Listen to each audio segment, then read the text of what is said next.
intend to take that into consideration. It's in section E. It's in your package. You have the suspension or revocation. It's 6-47.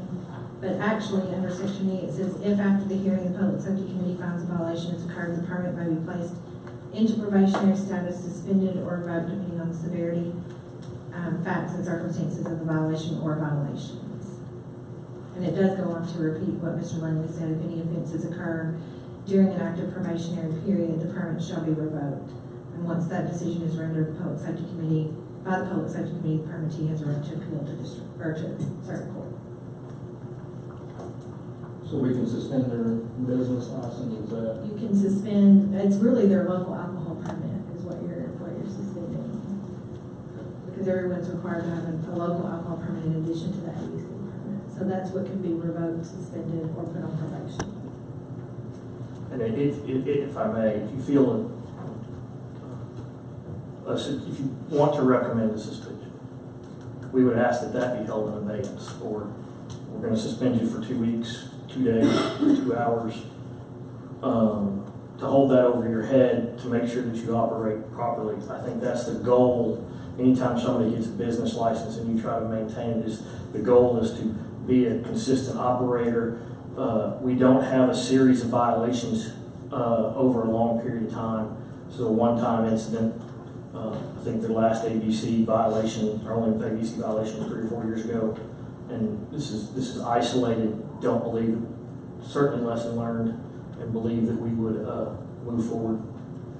Do we have a record of any other violations of city ordinances in the last 12 months, Carol? No. Upon placing them on probation, is Mr. Langley correct that if they have one more violation of the city ordinance, that it would be mandatory that we revoke it, or is it a period of time we would do that? It doesn't. It says while on probation. So, for example, if you put them on probation for 6 months, during that probation period, if any new offense occurs, then it's revoked. If that probation is 12 months, then it's any time during that 12 months. What would I mean, it's not revoked forever. I mean, is it revoked? It's revoked. The next section says in the event it's revoked, pursuant to no permit shall be issued to the same person for a period of 5 years. 5 years. But personally, I think that's a pretty steep hill myself. I mean, if you have one violation in 12 months, Dr. Hendricks is out of business. For 5 years. For 5 years. I mean, I can live with that myself. I think it was a mistake out there. They acknowledged their mistake. I don't think there's any additional. I think Dr. Hendricks has probably suffered in the media and social scene here, and I would recommend we place him on probation for 12 months and take no further action. I'd like to ask a few more questions to you guys. I know that's fine, Chris. Let the record reflect we did have a motion. The main thing I was trying to get a hold of was, that you guys had someone came in, but I'm trying to figure out how she got in and who paid her to be there. Was this something that was, you guys knew was coming, or I mean, how did that happen? Help me understand that. There were more than one birthday party taking place at, hey, it's your birthday, we're gonna go hang out at the office. Somebody in that group arranged for that young lady to be there. Had no money, no anything, came from the office. One of the people who was having their birthday celebrated knew the manager. The manager allowed what I will call extracurricular activities to continue, but the outlet did not have anything to do with bringing in that young lady. They just, where we had let down was she allowed and overstepped her authority as a manager to allow that to occur. And she danced for how long? Approximately how long? We don't know. There's a short video of her dancing what I will call inappropriately but legally, and that she was dressed properly and didn't violate the rule.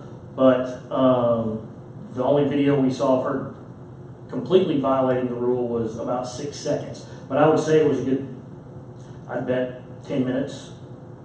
10, 15 minutes. And once whoever realized she was dancing, what happened?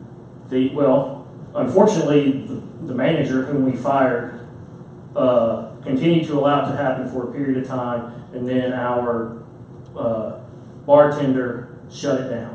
Realized this has gone way too far, shut it down, and they escorted the lady out. So once she was at what point did he decide it had gone too far? When she had no clothes on, when she had no top on. Was that 3 minutes after she didn't have a top on? 5 minutes after? All we have is 6 seconds.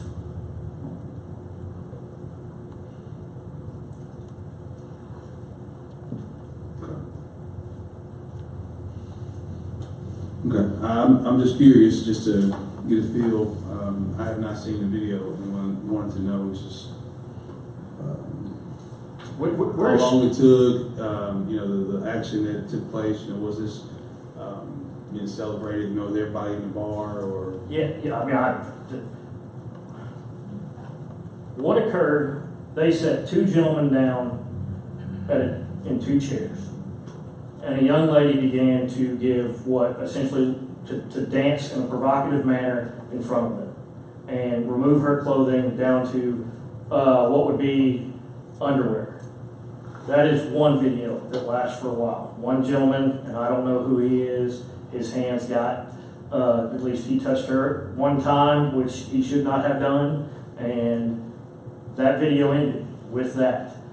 During that period of time, people were watching, people were involved in it, and unfortunately that included the manager that we had to fire. If you listen to the video closely, you will hear that somebody inquires about Dr. Hendricks, and she said, no, he's gone, making sure that he was out. She's heard yelling, pay your cover charge to the band. There was actually a band playing while this was going on.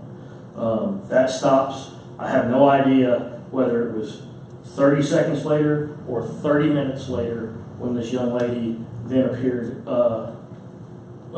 nude. I assume it was in relatively similar time frame. It's 6 seconds without a top on, and then it ends. Was she just dancing? There's a pole next to the bandstand that is that has been there for a long time. It's been used for Jim Dandy. What it was explained to me is Jim Dandy likes to swing around on it and play when he comes and plays. People have danced in and around it, not without clothes on, ever before. She did dance on this pole without clothes on this time, but it's the only time that that's ever occurred. Pole's gone. Bad mistake.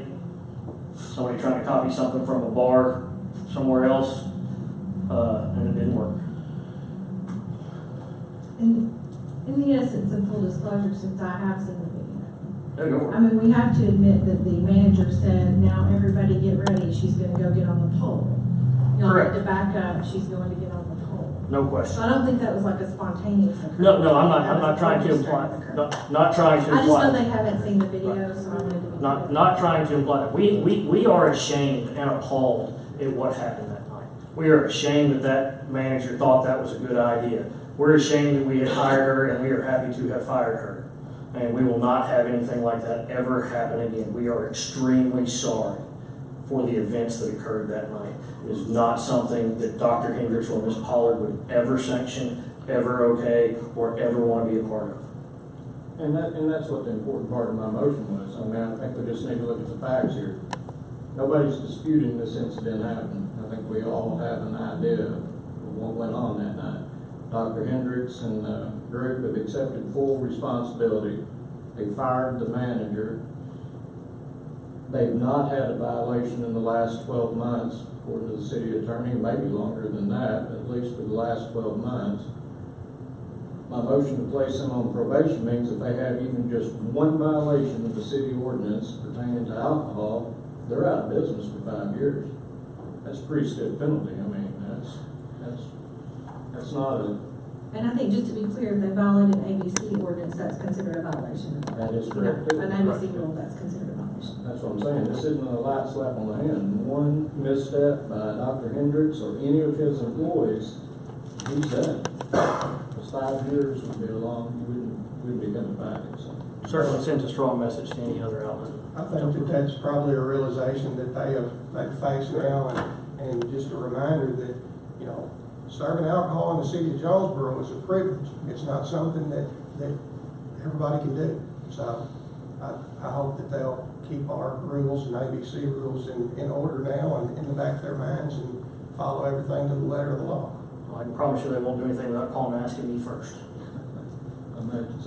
I called for If there's no other discussion, I've got a motion and a second on the floor to place Dr. Hendricks and Ms. Pollard's permit on 12 months probation.